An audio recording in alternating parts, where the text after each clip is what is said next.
Hello friends, welcome to my channel. आज की कहानी है विधवा लड़की और तलाकशुदा लड़का। यह कहानी नीलम और विकास की है। नीलम अपनी शादी के 1.5 महीने बाद ही विधवा हो जाती है और उसके जीवन में अचानक ही पतझड़ आ गया था। नीलम को ऐसा लगता था जैसे वह संसार की सबसे बदनसीब औरत है। उसकी आंखों के आगे उसका अंधेरे जैसा भविष्य हमेशा घूमता रहता था। नीलम के घर में सिर्फ उसकी बूढ़ी माँ थी और नीलम के पति के गुजरने के बाद नीलम के पिता भी इस दुख में गुजर जाते हैं। एक बड़ा भाई था, लेकिन वो तो सबसे मुंह मोड़कर अपनी पत्नी को लेकर कहीं और रहने चला जाता है। इसलिए अब नीलम को लगता था कि जिंदगी में कभी भी खुशी उसके दरवाजे पर दस्तक नहीं देगी। इधर विकास की बात करते हैं। विकास की शादी 2 साल तक तो अच्छी चल रही थी, लेकिन फिर उसकी पत्नी का किसी और के साथ चक्कर चलने लगा और वो उस दूसरे आदमी के साथ खुलेआम अय्याशी करने लगी। फिर कुछ ही दिनों में उसने विकास को तलाक देकर दूसरे आदमी से शादी कर ली। विकास अपनी पत्नी से बहुत प्यार करता था, लेकिन तलाक होने के बाद वह अपनी पत्नी के बिना बिल्कुल ही अकेला सा हो गया और अपनी सुनसान वीरान जिंदगी अकेला ही काटने लगा। वह नहीं जानता था कि अब उसका भविष्य कैसा होगा, कभी वह फिर से किसी से शादी कर पाएगा या नहीं। तभी एक दिन नीलम और विकास दोनों ही किसी की शादी की सालगिरह में जाते हैं। नीलम की एक सहेली विकास को जानती थी और उसी ने ही उन दोनों को मिलवाया। विकास से मिलकर नीलम को अच्छा नहीं लगा, क्योंकि विकास अपनी पत्नी के बारे में नेगेटिव बातें कर रहा था और यह सुनकर नीलम को विकास पर गुस्सा आ रहा था कि वह औरत के बारे में इतना गलत कैसे बोल सकता है। लेकिन बाद में उसकी सहेली मंजू ने बताया कि विकास कितना दुखी लड़का है। वह अच्छे खासे पैसे कमाता है और उसके परिवार वाले भी बिल्कुल सीधे हैं, लेकिन फिर भी उसकी पत्नी ने दूसरे मर्द के चक्कर में इस बेचारे को धोखा दे दिया और अब विकास दिन रात रोता ही रहता है। यह सुनकर नीलम का दिल भर आया। वह मन में सोचने लगी कि एक शरीफ लड़के को मैं बिना मतलब ही बुरा समझ रही थी। तो उस दिन से नीलम के मन में विकास के लिए एक प्रेम सा जाग गया। तभी कुछ ही दिनों बाद नीलम ने अपनी सहेली मंजू से कहा कि मंजू, मैं पता नहीं क्यों विकास को चाहने लगी हूँ और मैं उसे पसंद भी करती हूँ। अगर मंजू तू कुछ उपाय करके मेरी दोस्ती विकास से करवा दे तो शायद मेरी ज़िंदगी संवर जाएगी। तो मंजू ने कहा कि ठीक है, तू कहती है तो मैं किसी बहाने से विकास को अपने घर बुलाती हूँ। मैं उसे तेरी सारी कहानी पहले ही बता दूंगी, फिर तू भी आ जाना, आगे तुम दोनों की किस्मत। तभी मंजू अपने जन्मदिन का बहाना करके विकास को अपने घर बुलाती है और मंजू विकास को नीलम की बीती हुई सारी बात बताती है और वो उसे ये भी बताती है कि शादी के 1.5 महीने में ही नीलम विधवा हो गई थी। विकास को नीलम का ऐसा हाल देखकर उसे बहुत दुख होता है। तभी विकास नीलम से मिलता है और उसे समझाता है। वाकई में नीलम एक बहुत दुखी लड़की थी। अब विकास ये तय कर लेता है कि वो नीलम का सहारा बनेगा। नीलम को भी विकास दिल से बहुत ही पसंद था और दोनों ही बाहर भी मिलने लगे ताकि वो एक दूसरे को सही से समझ सके। एक दिन उन दोनों को ही एक दूसरे से बेहद प्यार हो गया और रात रात भर वो दोनों ही फ़ोन पर चैटिंग भी करते हैं और कभी फ़ोन पर बातें भी कर लेते थे। विकास बहुत ही रोमांटिक लड़का था। वह अपनी बातों से नीलम का दिल जीत चुका था।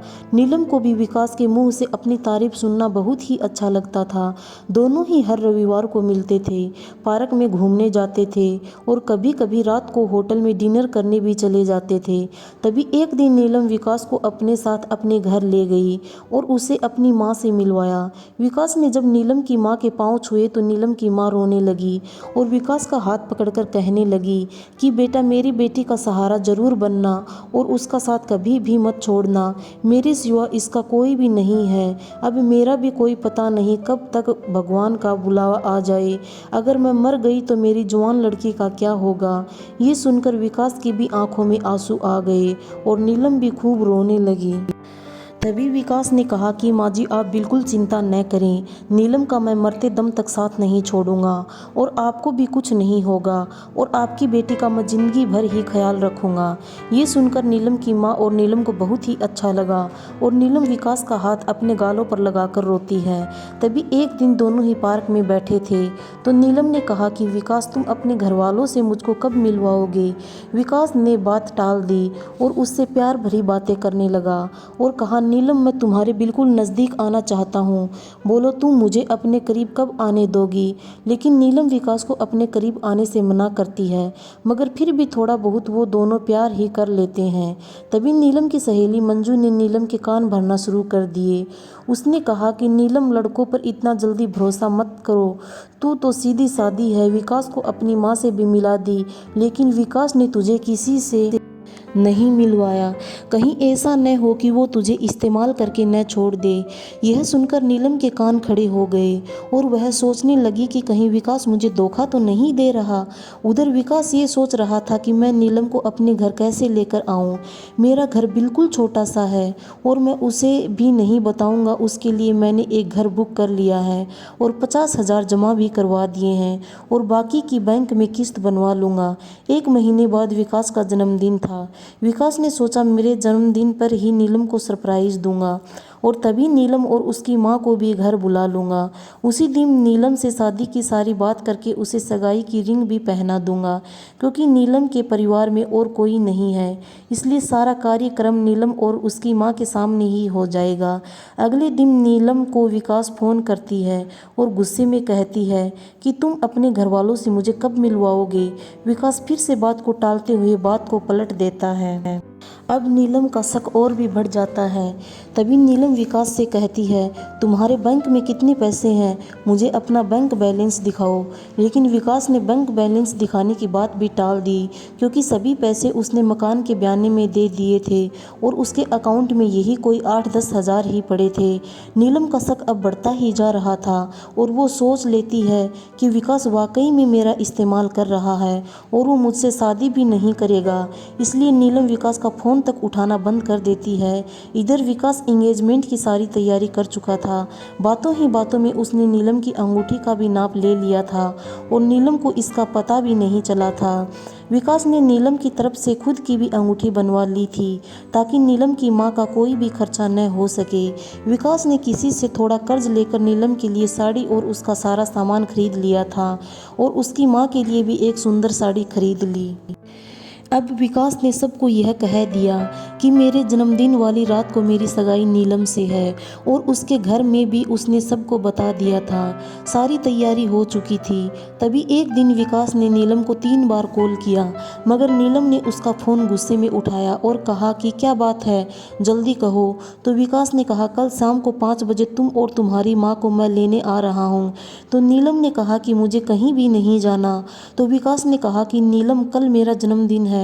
विकास ने बताया, लेकिन फिर भी नीलम ने विकास को जन्मदिन की बधाई नहीं दी। तभी नीलम ने सोचा कि जन्मदिन में चली जाती हूँ, इससे विकास का पर्दाफाश भी हो जाएगा। अगली शाम नीलम और उसकी माँ तैयार हो जाती हैं और विकास की गाड़ी में बैठकर उसके साथ चली जाती हैं। पूरे रास्ते नीलम ने विकास से कोई भी बात नहीं की। उसे तो विकास के रूप में एक धोखेबाज नजर आ रहा था। तभी जैसे ही नीलम विकास के घर की दहलीज पर कदम रखती है, वैसे ही विकास की माँ आरती की थाली लेकर आती है और नीलम को टीका लगाकर उसकी आरती उतारती है। ये देखकर नीलम हैरान रह जाती है। तभी वो भी विकास की माँ के पांव छूती है। उसकी माँ उसे अंदर आने के लिए कहती है। सभी लोग खड़े थे, विकास के बड़े भाई भाभी, विकास के भतीजा भतीजी और विकास की माँ व भोले भाले उनके बाबूजी। सभी लोग नीलम और उसकी माँ का स्वागत करते हैं और बैठने के लिए कहते हैं। अब विकास का जन्मदिन भी बन जाता है। उसके बाद नीलम जाने के लिए कहती है, तो विकास की माँ कहती है कि बहू, तुम्हें जाने के लिए नहीं बुलाया है, हमेशा के लिए यही रखने के लिए बुलाया है। नीलम समझ नहीं पाती। तभी विकास की बड़ी भाभी 2 फूलों की माला और एक प्लेट में 2 अंगूठी लेकर आती है। ये देखकर नीलम विकास की तरफ बड़े ही आश्चर्य के साथ देखती है। तभी विकास एक अंगूठी नीलम के हाथ में रख देता है और कहता है, आज हमारी एंगेजमेंट है नीलम, और इस बात के लिए मैं तुम्हें सरप्राइज करना चाहता था। तुम्हें ये रिश्ता मंजूर है ना। नीलम रोने लग जाती है और मन में ये सोचती है कि मैंने किस लड़के पर शक किया। अनिल ने नए मकान के कागज़ भी नीलम के हाथ में रख दिए और कहा कि नीलम, ये मकान मैंने तुम्हारे लिए लिया है, क्योंकि हमारा ये घर थोड़ा छोटा है ना, इसलिए। नीलम की आंखें अब अपने आंसुओं को रोक ही नहीं पा रही थी। तभी नीलम ने मकान के कागज़ अपनी सास के हाथ में रखते हुए कहा कि माँ जी, मुझे तो इसी घर में रहना है आपके साथ, मुझे नया मकान नहीं चाहिए। इस बात से घर के सभी लोग खुश हो जाते हैं। तभी विकास कहता है कि नीलम, तुम्हारी माँ भी हमारे साथ ही रहेगी, भला वो अकेली कैसे रह पाएगी। ऐसा करते हैं, जो मकान मैंने लिया है वो पास में ही है, माँ को तुम वहीं शिफ्ट कर दो ताकि तुम अपनी दोनों माँ को संभाल सको। अब सब ठीक हो गया था। कहाँ नीलम एक शक की वजह से सब खत्म करने जा रही थी। ये गलती उसे बहुत महंगी पड़ने वाली थी, मगर नीलम ने विकास के घर जाकर अच्छा ही किया।